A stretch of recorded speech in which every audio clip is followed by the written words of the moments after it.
vamos retornar ao texto que abriu este dia de domingo mais cedo, o anúncio da ressurreição, conforme registrado no Evangelho de Marcos.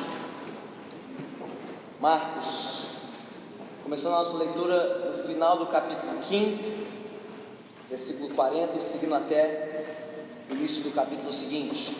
Abra comigo a sua Bíblia em Marcos, capítulo 15, a partir do versículo 40, seguindo até o versículo 8 do capítulo seguinte. E tendo encontrado o texto, vamos ficar de pé em reverência à leitura da palavra de Deus.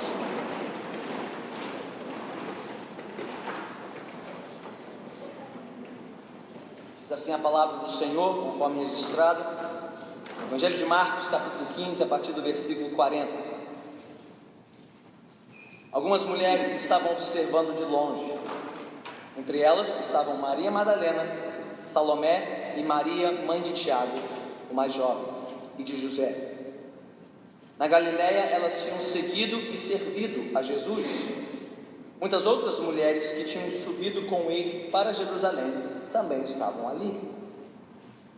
Era o dia da preparação, isto é, a véspera do sábado. José de Arimateia, membro de destaque do Sinédrio, que também esperava o reino de Deus, dirigiu-se corajosamente a Pilatos e pediu o corpo de Jesus. Pilatos ficou surpreso ao ouvir que ele já tinha morrido. Chamando o centurião, perguntou-lhe se Jesus já tinha morrido. Sendo informado pelo centurião, entregou o corpo a José. Então José comprou um lençol de linho, baixou o corpo da cruz, envolveu-o no lençol e o colocou num sepulcro cavado na rocha. Depois fez colar uma pedra sobre a entrada do sepulcro. Maria Madalena e Maria, mãe de José, viram onde ele fora colocado. Quando terminou o sábado, Maria Madalena, Salomé e Maria, mãe de Tiago, compraram especiarias aromáticas para ungir o corpo de Jesus. No primeiro dia da semana, bem cedo, ao nascer do sol, elas se dirigiram ao sepulcro, perguntando umas às outras: quem removerá para nós a pedra da entrada do sepulcro? Mas quando foram verificar, viram que a pedra, que era muito grande, havia sido removida. Entrando no sepulcro, viram um jovem vestido de roupas brancas, assentado à direita, e ficaram amedrontados. Não tenham medo, disse. Vocês estão procurando Jesus, Nazareno, que foi crucificado. Ele ressuscitou, não está aqui. Vejam o lugar onde o haviam posto. Vão, digam aos discípulos dele e a Pedro: ele está indo adiante de vocês para a Galiléia. Lá vocês o verão, como ele lhes disse. Tremendo e assustadas, as mulheres saíram e fugiram do sepulcro, e não disseram nada a ninguém, porque estavam amedrontadas. Louvado seja o Senhor pela sua palavra. Oremos mais uma vez.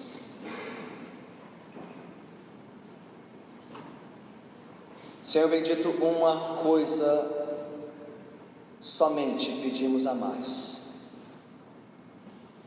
que assim como nosso Senhor Jesus Cristo se colocou entre os discípulos ao final daquele primeiro domingo da ressurreição, dissipando seus medos e temores, que o Senhor se coloque entre nós nesta noite, dissipando toda sombra de incredulidade dos nossos corações.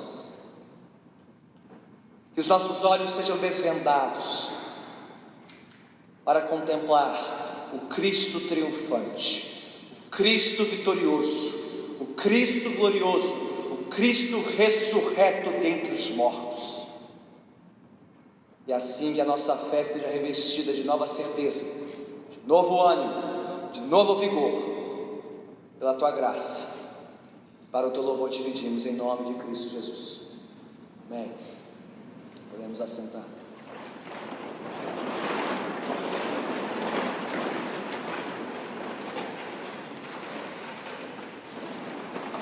O que torna o cristianismo distinto de todas as demais religiões do mundo? O que torna o cristianismo único, singular, sem rival. Seria o número dos seus adeptos, o que é algo impressionante, não é verdade? Uma religião que começou com um punhado de pessoas e que hoje já contabiliza mais de 2 bilhões de adeptos ao redor do mundo. É algo notável, não é? Mas já foi algo mais notável quando comparamos outras religiões que têm crescido muito de tempos para cá, principalmente o islamismo. Então seria o impacto do cristianismo sobre a sociedade, sobre a cultura, aquilo que o torna único, sem igual. Isso é verdade também. Se você estudar a história do mundo, por onde o cristianismo passou, ele deixou a sua marca, a sua influência. Mas isso também já é algo hoje não tão vibrante quanto foi no passado. Então seria a nobreza das virtudes do cristianismo que o torna único. O fato do cristianismo ser o promotor da compaixão, da misericórdia, da solidariedade, virtudes que até os descrentes do Evangelho reconhecem como boas virtudes, coisas boas em si. A verdade é que outras religiões também têm virtudes semelhantes a essas, embora as promovam por razões diferentes. Então, se não são os números do cristianismo, o impacto do cristianismo, as virtudes do cristianismo, o que torna a fé cristã única, sem igual, sem rival, a resposta é a sua mensagem. A mensagem que define a fé cristã. A mensagem da pessoa e da obra de Jesus Cristo. Deus em carne, Deus vindo ao mundo com a missão de morrer e ressuscitar para nos trazer salvação dos nossos pecados. Nenhuma outra religião, nenhum outro credo debaixo do sol ensina o que o cristianismo proclama. Esta é a mensagem que o Evangelho de Marcos proclama do início ao fim, especialmente próximo do seu fim, da sua conclusão que nós acabamos de ler. Se você fechou a sua Bíblia, abra novamente, mantenha os seus olhos fitos. Como as últimas palavras do Evangelho de Marcos, finalzinho do capítulo 15 e início do capítulo 16. E a lição final deste Evangelho, sobre a qual meditaremos hoje, é esta: Jesus Cristo, personagem central dos Evangelhos e o personagem central das Escrituras, Ele é o Rei que realmente foi crucificado, morto, sepultado, e que ao terceiro dia ressurgiu dentre os mortos para nos salvar. O texto diante de nós nos mostra isso em 2 etapas. O finalzinho do capítulo 15 nos traz a confirmação histórica de que Jesus Cristo realmente morreu numa cruz e foi sepultado. E o início do capítulo 16 nos trará outras evidências históricas de que Jesus não permaneceu morto, Ele ressuscitou e vivo está. E disso depende toda a nossa fé e a nossa esperança nesta vida. Então vamos começar pela conclusão do capítulo 15, as evidências históricas da morte de Jesus. E o texto começa no versículo 40, citando alguns nomes, 3 nomes de 3 mulheres, que aparecem aqui não só no versículo 40, mas de novo no versículo 47 e no primeiro versículo do capítulo seguinte. Por 3 vezes essas 3 mulheres são citadas pelo nome, como testemunhas da morte, do sepultamento e da ressurreição de Jesus. Nós não sabemos muitas coisas a mais sobre essas mulheres. A primeira delas, Maria Madalena, também conhecida como Maria Magdala, ou seja, da cidade de Magdala, uma vila de pescadores, na costa ocidental do mar da Galileia, foi a primeira e mais conhecida testemunha da ressurreição de Jesus, sobre quem o versículo 9 do capítulo 16 diz que ela foi liberta de uma série de espíritos malignos que a possuíam, e não sabemos nada além disso, apesar da imaginação fértil de pessoas como Dan Brown, autor de Código da Vinci, que só saiu para vender livro, fazer filme, ganhar dinheiro e mais nada, porque de história não tem absolutamente nada. Maria Madalena foi a primeira, depois Salomé, esposa de Zebedeu, mãe desses dois irmãos, Tiago e João, grupo que faziam parte dos 12 discípulos e dos 3 mais íntimos de Jesus. E por fim a terceira, Maria, mãe de Tiago, provavelmente um dos outros integrantes do grupo dos 12, não a Maria, mãe de Jesus, senão o texto teria dito isso. Mas então, se não temos mais detalhes sobre essas mulheres, por que os nomes delas estão aqui? Bem, por uma razão muito clara. Elas já caminhavam com Jesus há muito tempo, é o que diz o versículo 41. Elas faziam parte de um grupo maior de mulheres que tinha acompanhado toda a trajetória de Jesus até a sua última semana em Jerusalém. Elas são destacadas aqui entre muitas outras que caminharam com Jesus até a sua crucificação. Mas a importância delas, a importância nominal delas parece ser esta. Parece que Marcos aqui, ao registrar o seu evangelho, intencionalmente repete o nome dessas mulheres 3 vezes, uma espécie de registro cartorial, como se estivesse registrando o seu evangelho num cartório. Está aqui, as testemunhas oculares, pelo nome. Se ele pudesse, ele botaria nome, CPF e residência. Está aqui. São essas as mulheres que viram tudo. Viram Jesus sendo morto numa cruz, viram-no sendo colocado numa sepultura e depois viram a sepultura vazia, a mesma sepultura onde ele foi enterrado. Então a importância do nome dessas mulheres aqui é que mostra que Marcos não está contando historinhas para animar os nossos filhos, fábulas, lendas religiosas. Isso aqui não é uma lenda, não é uma fábula, não é fruto da imaginação de Marcos e dos apóstolos. Isso aqui é história, aconteceu no tempo e no espaço. Pessoas viram isso, corroboraram isso e registraram isso, lavraram isso num registro histórico.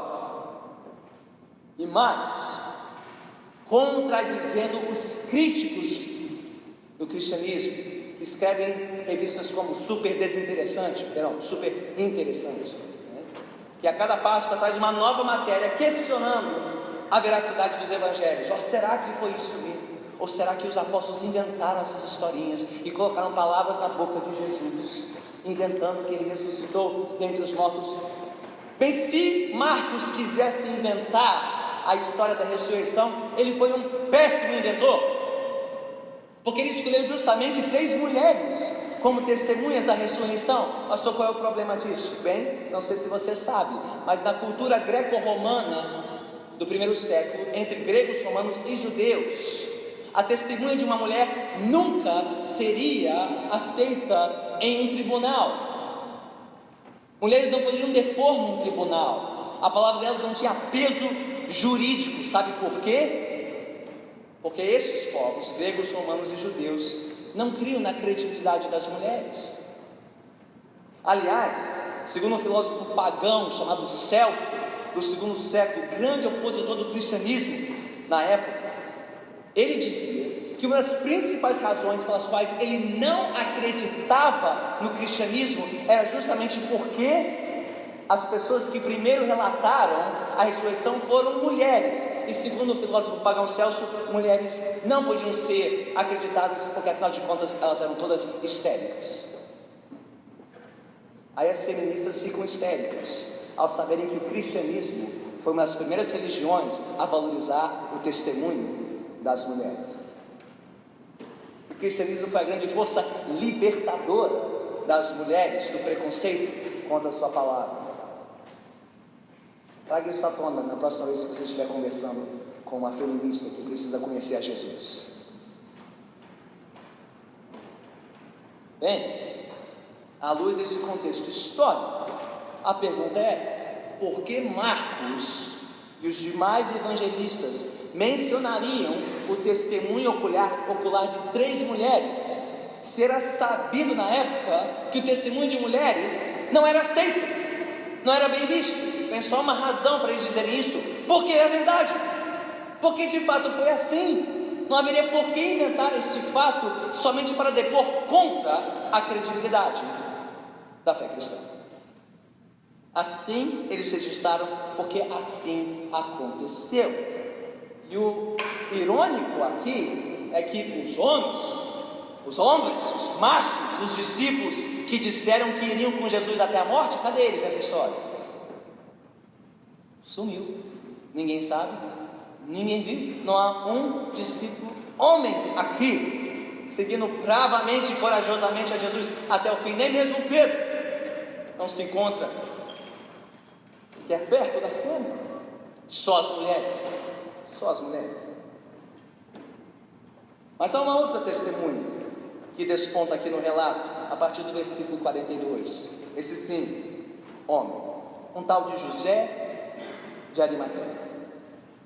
Não sabemos exatamente todos os detalhes sobre a sua vida, mas o que sabemos já é significativo. Sabemos com base aqui nos versículos 42 a 47 e nos relatos paralelos do Evangelho, é que José de Arimateia era um membro de destaque do Sinédrio, isso mesmo, um membro daquela corte religiosa que condenou Jesus por blasfêmia, que encaminhou Jesus para os romanos a ser crucificado. Ele era um homem rico, de muitas posses, como sabemos disso, porque ele pediu para enterrar Jesus no seu sepulcro, o que era um bem extremamente valioso e caro na época, ainda mais próximo da cidade como este, onde Jesus foi sepultado. Mas pelos detalhes que temos aqui, ele era um membro dissidente do Sinédrio. Diz o versículo 43, que ele era membro de destaque do Sinédrio e que também esperava o reino de Deus. Ou seja, ele não era um membro que cria como a maioria do Sinédrio, que não haveria uma intervenção de Deus, não haveria a vinda literal do reino de Deus ao mundo. Ele era um dissidente dentro desta corte e provavelmente um discípulo e seguidor secreto de Jesus. Talvez tenha seguido a Jesus com muita cautela até este ponto da história. Mas toda a cautela que José de Arimateia teve até aqui, ele decidiu jogar ao vento, neste momento crítico da história. Porque, diz o versículo 42, que no dia da preparação, ou seja, na véspera do sábado, o dia de descanso obrigatório dos judeus, que começava na verdade às 6 da tarde, da sexta-feira, e até às 6 da tarde do sábado, José de Arimateia se apresentou a Pilatos, e como Jesus já havia falecido às 3 horas da tarde, sobrando aí uma janela de 3 horas somente, entre a morte de Jesus na cruz e o começo do período de descanso obrigatório dos judeus, nesta pequena janela de tempo, José de Arimateia correu com seu pedido a Pilatos, para que ele desse o corpo de Jesus, a fim de que ele pudesse ser sepultado de maneira digna, o seu bem, o seu imóvel próprio. Agora repare aqui o versículo 43, que diz que José de Arimateia dirigiu-se corajosamente a Pilatos. Por quê? Porque o texto faz questão de mencionar que a coragem de José de Arimateia ao requisitar o corpo de Jesus. Bem, lembre-se, Jesus tinha acabado de ser condenado pelo Sinédrio, a corte da qual José de Arimateia fazia parte. Ele foi requisitar o corpo de Pilatos, aquele que tinha ordenado a morte e a execução de Jesus por sedição. Ao pedir o corpo de Jesus, um homem condenado pela corte dos judeus e pelo poder romano, bem, Pilatos corria o risco de quê? De ser associado com um condenado e quem sabe sofrer a mesma sentença que Jesus, colocando em risco não só a sua reputação, o seu status como um membro da mais alta corte de Israel, um posto cobiçado, invejado por muitos judeus, colocando tudo isso em perigo, para dar ao seu mestre, ao seu Senhor, o enterro digno. A pergunta é: por que José de Arimateia correria tamanho risco, tamanho perigo, sepultar um homem como esse, a não ser que José de Arimateia cresce que ele era de fato o Filho de Deus em carne, aquele que foi cumprir a missão de Deus no Calvário. Aliás, isso traz à tona a pergunta: por que incontáveis homens e mulheres corajosos ao redor do mundo e ao longo da história, como estas mulheres, E como este homem José de Arimateia colocaram tudo em perigo: seu status, sua reputação, suas posses, seus bens, a sua própria vida em jogo, ao se associarem a um homem condenado, a um homem executado e crucificado. A não ser que essas pessoas crescem de coração que Jesus Cristo não é apenas um mártir, um homem bom que teve um fim trágico, a não ser que crescem que Jesus é muito mais que isso, que Ele é o próprio Filho de Deus em carne, morto por nós e pela nossa salvação. Que nos leva a outra pergunta: e você faria o mesmo que essas mulheres? E faria o mesmo que este homem José de Arimateia? Você também estaria disposto a colocar tudo em jogo, arriscar o que você tem de mais valioso, seu nome, sua reputação, a estima dos seus amigos, dos seus parentes, por se associar a um tal de Jesus Cristo, e foi condenado numa cruz? Você que se diz um discípulo de Jesus, você tem agido como uma fiel testemunha de Jesus, sem medo das consequências de ser associado com um homem rejeitado e condenado pelos homens? Quanto custa a sua fé? Quanto é que ela vale? Porque se ela não custa nada, ela vale nada. A José de Arimateia e aquelas mulheres custou, e tem custado a muitos, e pode custar a muitos aqui também. Mas voltando para o texto, observamos que o foco não está principalmente nem nas mulheres e nem em José de Arimateia. O foco do texto está principalmente no corpo de Jesus. Veja lá, no versículo 43, e de novo no versículo 45, e de novo no versículo 46, as referências diretas, explícitas ao corpo que foi baixado da cruz, entregue nas mãos de José de Arimateia e enfim sepultado. Por que o texto por 3 vezes, num espaço tão curto de tempo, fala claramente sobre o corpo morto, o cadáver de Jesus? De novo, para esclarecer alguns mitos sobre a passagem de Jesus, que, pasmem, prevalecem até hoje. Até hoje tem gente que acredita, por exemplo, que Jesus não morreu de verdade, que Ele apenas passou mal na cruz, fingiu ter estado morto, encenou a morte, para que então seu corpo pudesse ser passado adiante para os seus discípulos, e então ele pudesse se recuperar. E se isso fosse verdade, Pilatos seria um incompetente e deveria ser deposto e morto, porque ai do governador romano que deixasse um marginal sair da cruz sem que fosse verificado que ele estava morto. Os romanos não eram incompetentes ao ponto de deixar alguém que ainda estava vivo descer da cruz. Eles não correriam risco de deixar um inimigo público solto com vida. Por isso que o texto faz questão de dizer, versículo 44, que Pilatos chamou o centurião para verificar se Jesus de fato já tinha morrido, e morreu. Então não, Jesus não passou mal e não fingiu estar morto. Segundo, contrariando os mitos, o corpo de Jesus não foi abandonado na cruz, o corpo de Jesus não foi roubado pelos discípulos, não foi confiscado pelos judeus, nem pelos romanos. O texto deixa claramente aqui para nós que o corpo foi entregue oficialmente, despachado pelas autoridades romanas para os cuidados de José de Arimateia, que o sepultou na sua cova particular, e as mulheres viram isso, para também não dizer que as mulheres erraram de endereço. Bobagem, né? Foram para a cova errada no domingo, e assim inventaram a história da ressurreição.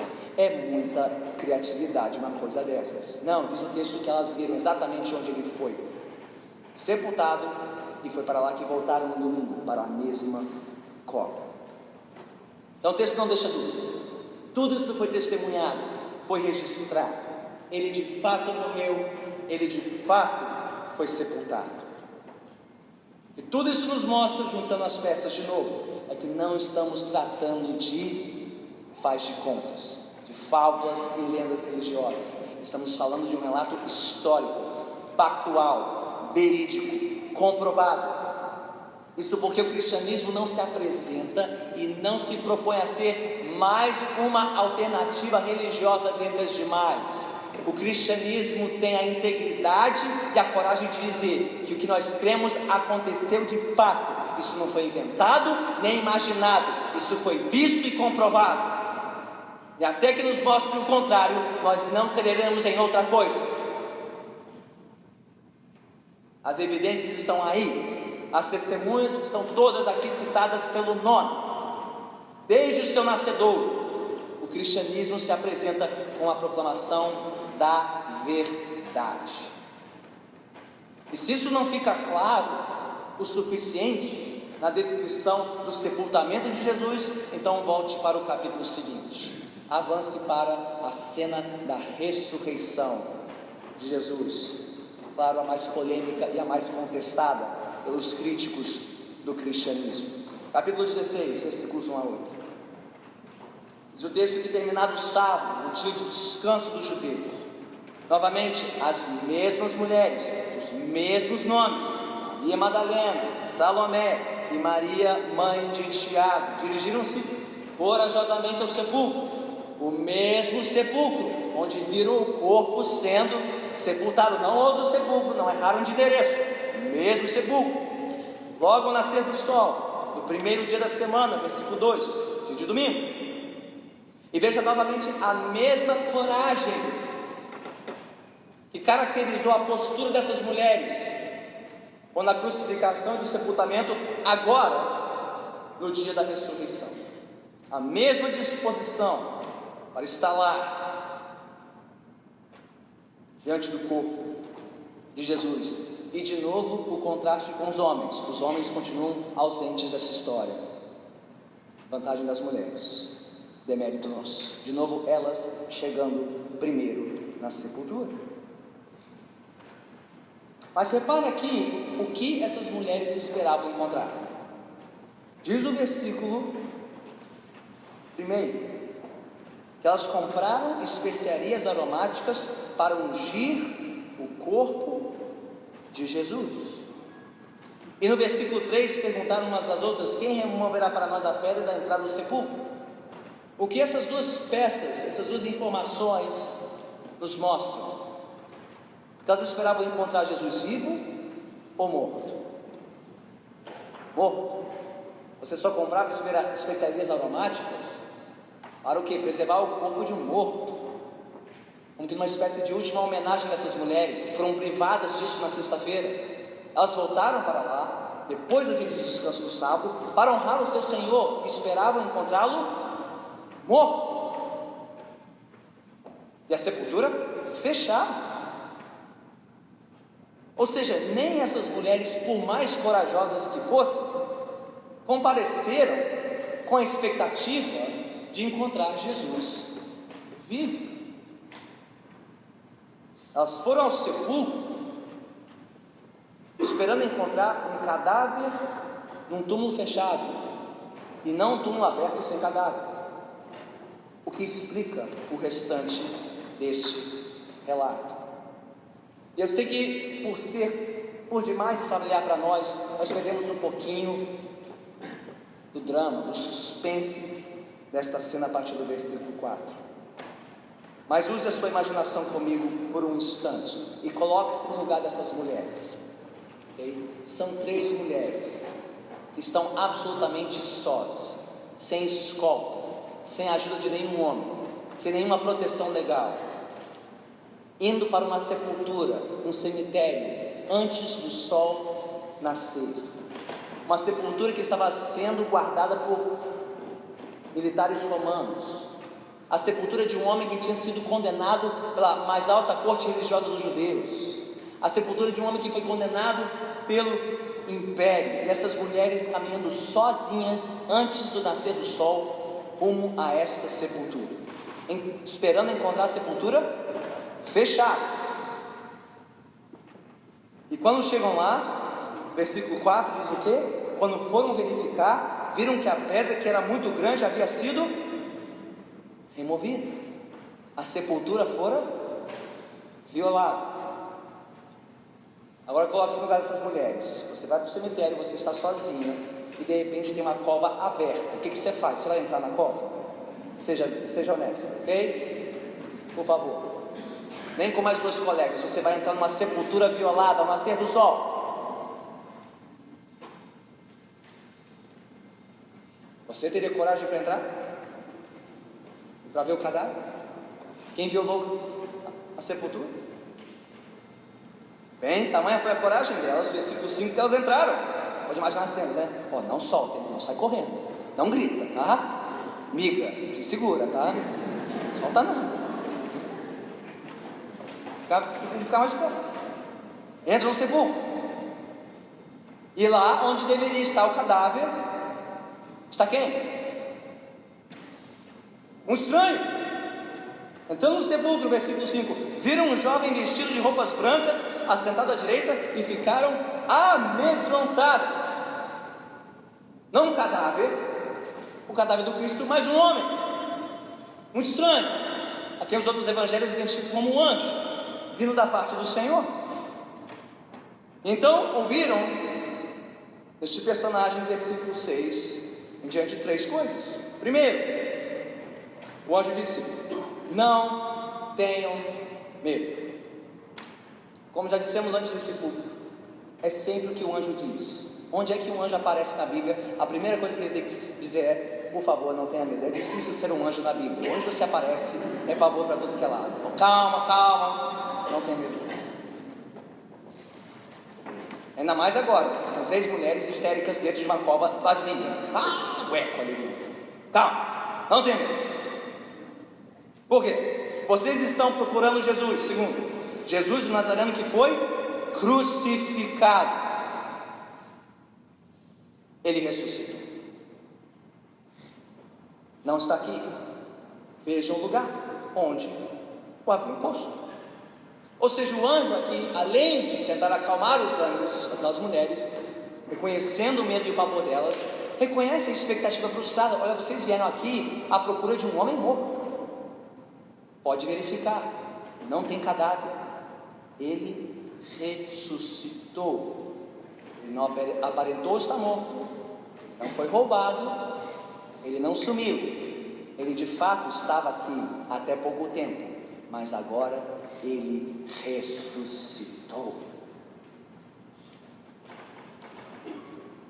E por fim, versículo 7, a instrução: vão e digam aos discípulos dele e a Pedro, especialmente Pedro, o machão, o homem que disse que estaria ali até o fim, diz especialmente para aquele cara, diz para o Pedro, ele também: ele está indo adiante de vocês para a Galileia, lá vocês o verão como ele lhes disse.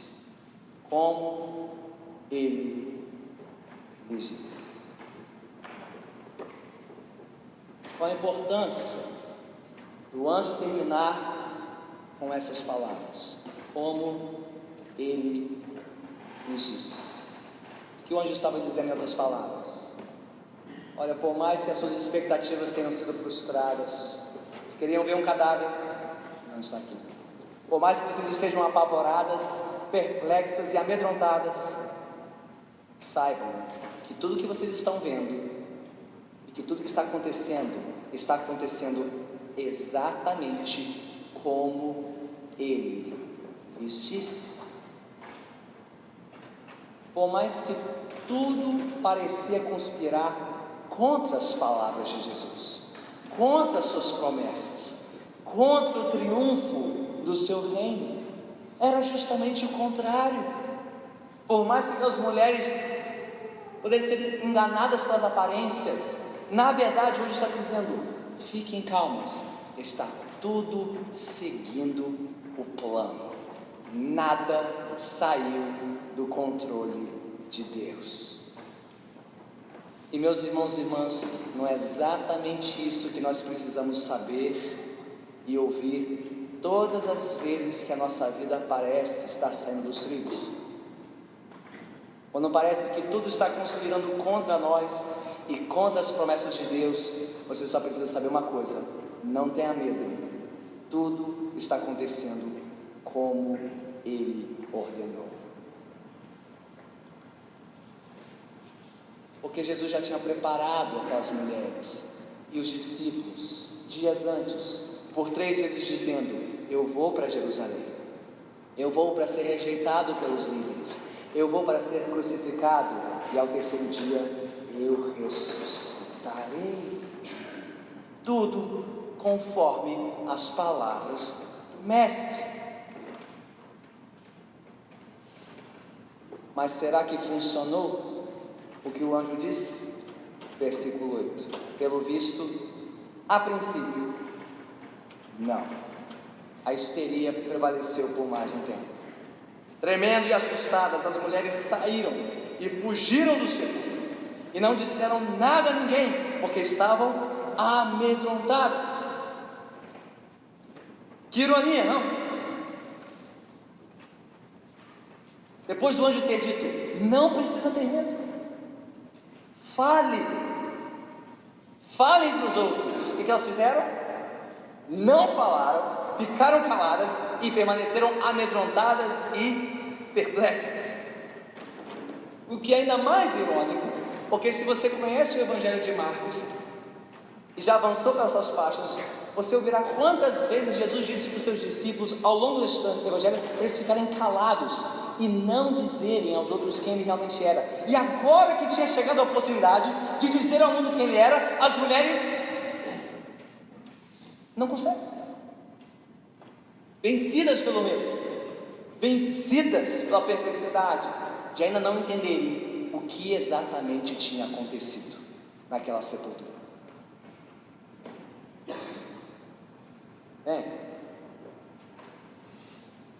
Nós sabemos pela história que elas não puderam ficar caladas para sempre, e graças a Deus por isso.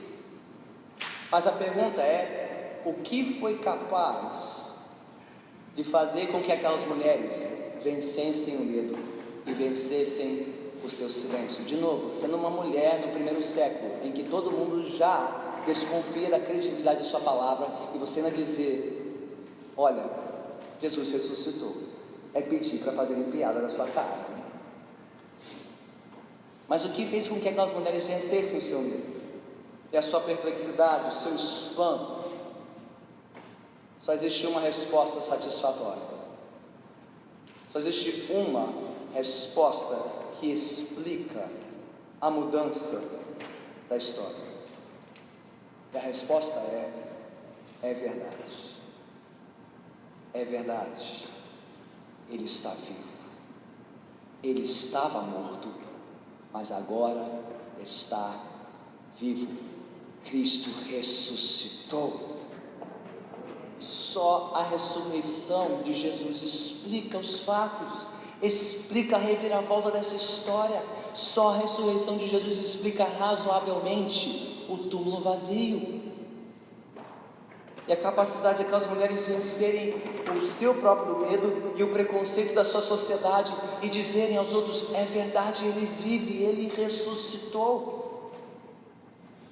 E a ressurreição de Jesus não apenas explica a coragem daquelas mulheres, mas também explica a mudança de comportamento dos homens, que antes estavam apavorados, antes acovardados, antes amedrontados, nem queriam chegar perto da cruz e da sepultura. E passados 40 dias, 50 para ser exato, quando você começa a ler os Atos dos Apóstolos, de repente os covardes discípulos são os corajosos pregadores do Evangelho. O que explica uma coisa dessa? Homens antes covardes, agora corajosamente colocando a sua vida em risco, pregando que Jesus ressuscitou. Sabe o que explica isso? Jesus ressuscitou, Ele vivo está, se revelou aos discípulos. E se isso te convence, me explique Paulo, me explique uma figura chamada Saulo de Tarso, aquele que perseguiu o Evangelho, que queria acabar com o cristianismo, que queria apagar da face da terra todo vestígio de fé cristã, e de repente, de uma hora para outra, ele é o apóstolo Paulo, colocando a sua vida em perigo, pregando ao mundo que Jesus ressuscitou. O que explica uma coisa dessas senão que Jesus ressuscitou e apareceu a Paulo.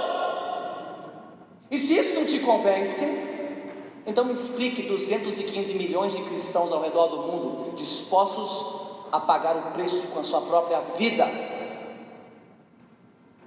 em vez de renunciar à sua fé em Jesus. O que explica uma loucura dessas, senão que Cristo ressuscitou? Nada explica melhor a história do que a própria história, a verdade, os fatos, e nada além dos fatos. Mas o que nós precisamos entender, meus irmãos e minhas irmãs, é que há algo mais importante, algo de maior peso em jogo aqui. O que está em jogo aqui não é principalmente a credibilidade jurídica do testemunho dessas mulheres, ou de Pedro, ou de Paulo, ou dos milhões de cristãos ao redor do mundo. O que está em jogo em tudo isso são as palavras do próprio Jesus, porque ele foi o primeiro a dizer, o primeiro a anunciar que ele ressuscitaria dentre os mortos. E se isso foi invenção dos apóstolos, então foi uma péssima invenção. Por que você colocaria palavras inventadas na boca de Jesus, se isso poderia ser facilmente desacreditado e portanto desacreditar tudo mais que Jesus ensinou? Seria uma burrice sem tamanho inventar as palavras que Jesus disse, ou colocar palavras na boca de Jesus que ele não falou. Não, isso não foi invenção dos apóstolos. Eles apenas repassaram o que Jesus de fato disse. Ele foi o primeiro a dizer que ressuscitaria, e o que ele prometeu, ele cumpriu. E por que ele podia prometer uma coisa dessas? Porque Jesus podia prometer aos seus discípulos: olha, pode anotar e me cobrar depois. Eu vou para Jerusalém, eu vou lá para ser rejeitado, eu vou lá para morrer, e vocês podem me cobrar depois. No terceiro dia eu vou ressuscitar. Por que Jesus poderia prometer uma coisa dessas? Porque ele já sabia que Deus, o Pai, não o abandonaria no sepulcro. Deus, o Pai, venceria a morte, venceria o pecado, venceria o mundo por meio do sacrifício de Jesus da cruz. Já estava tudo planejado desde antes que Jesus apareceu na história. Quando ele deixou o seu lugar de glória, já estava acordado entre ele e o Pai, que seria assim. Nada fugiu do plano, nada fugiu do propósito de Deus, tudo seguiu o decreto do Senhor. Então, se Jesus de fato ressuscitou, quer dizer que o plano prevaleceu, o plano de salvação prevaleceu, o plano de Deus para salvar o seu povo, enviando o seu próprio Filho para experimentar a morte em nosso lugar, o plano deu certo, não fracassou. Porque quando Jesus saiu daquela sepultura, quando ele foi liberto da morte, com ele levou a nossa libertação da morte. É que nem libertar um preso de uma cadeia quando é fim da sua sentença.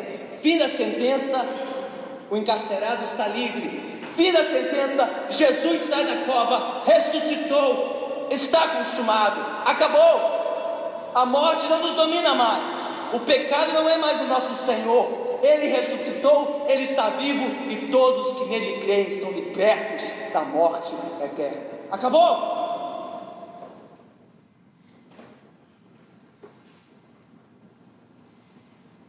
Mas se tudo isso é um faz de contas, se tudo isso é só imaginação, se tudo isso é só especulação e invenção dos apóstolos, então o que nós estamos fazendo aqui é uma grande perda de tempo. Aliás, é pior que isso aqui é uma piada, se Jesus de fato não ressuscitou. Por mais sinceros que sejam os nossos sentimentos, por mais impactantes que sejam as nossas experiências, se tudo isso não estiver fincado e arraigado em algo que aconteceu de fato no tempo e no espaço, então isso aqui é um grande faz de contas. E diz a palavra de Deus: nós somos as pessoas mais patéticas e loucas do mundo, por nos reunirmos em pleno domingo à noite para celebrar que um morto ressuscitou.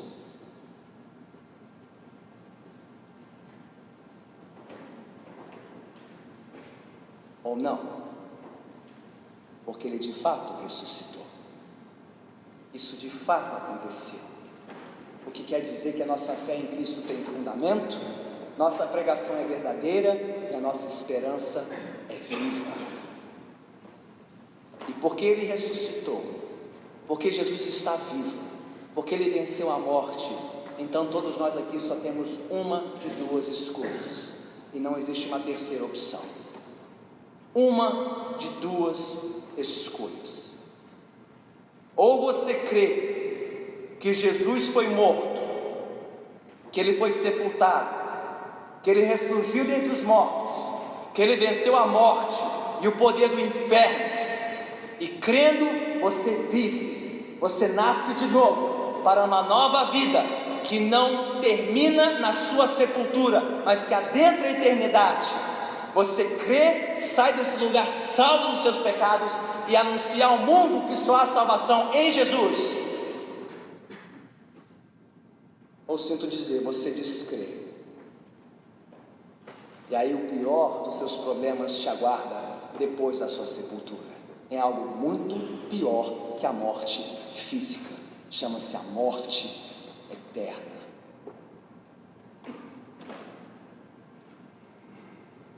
Então, perante Deus e a sua palavra que é fiel e verdadeira, eu exorto cada um aqui: você crê? Você crê? Você crê que Jesus está vivo?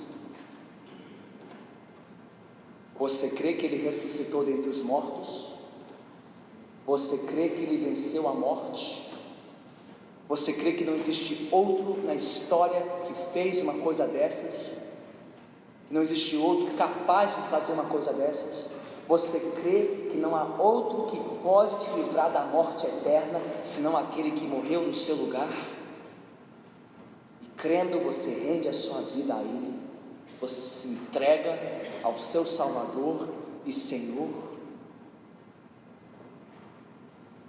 porque da sua resposta depende o seu destino eterno. Da sua resposta depende a sua eternidade. Começa agora. Você também confessa que Jesus Cristo é o Senhor crucificado e ressurreto? Porque diz a palavra de Deus que se você confessar com a sua boca que Jesus Cristo é o Senhor e em seu coração crer que Deus o ressuscitou dentre os mortos, você também será salvo.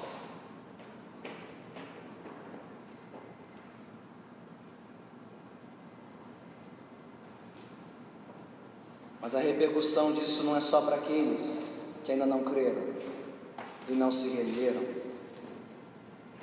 Mesmo para nós que já cremos, que nos rendemos, há algo por demais glorioso exposto para nós neste texto.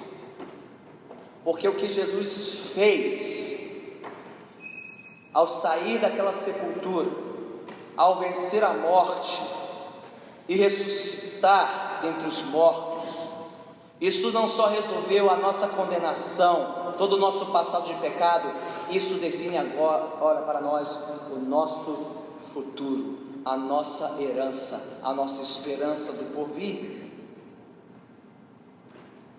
Porque se nós cremos que Jesus ressuscitou dentre os mortos, quer dizer que Ele foi o primeiro de muitos, quer dizer que um dia Ele vai voltar para ressuscitar a todos nós, para reunir os salvos, para adentrarmos o seu reino glorioso.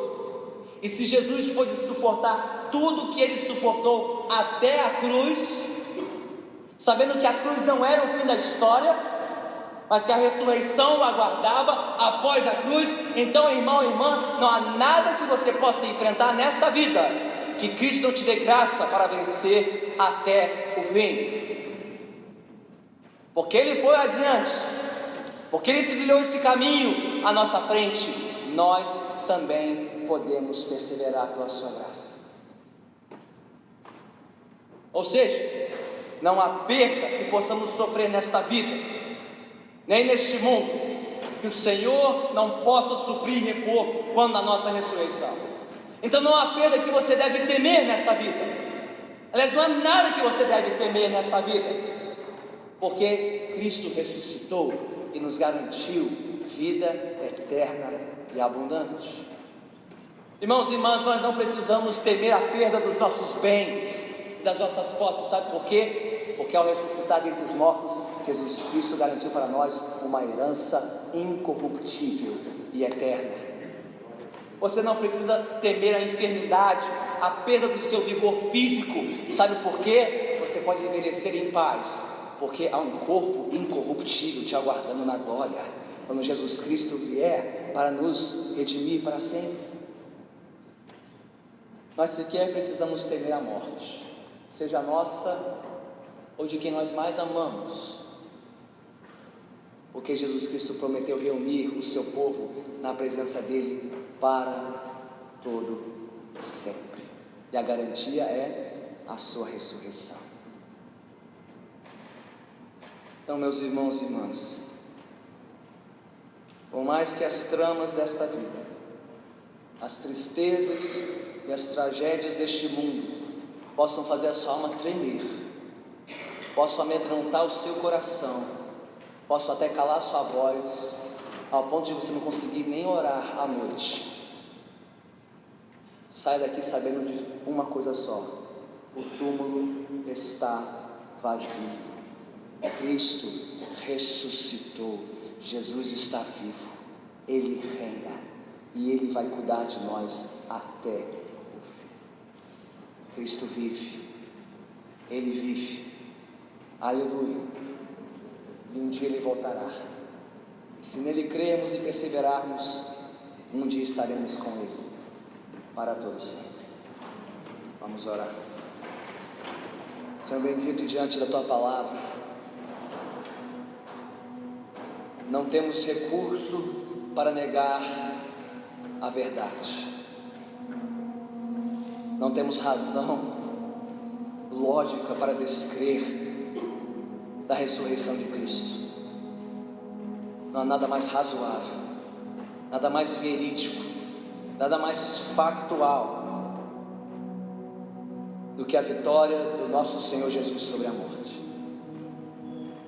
Mas mesmo assim, como o nosso coração é enganoso, é traiçoeiro, a nossa alma inconstante e instável,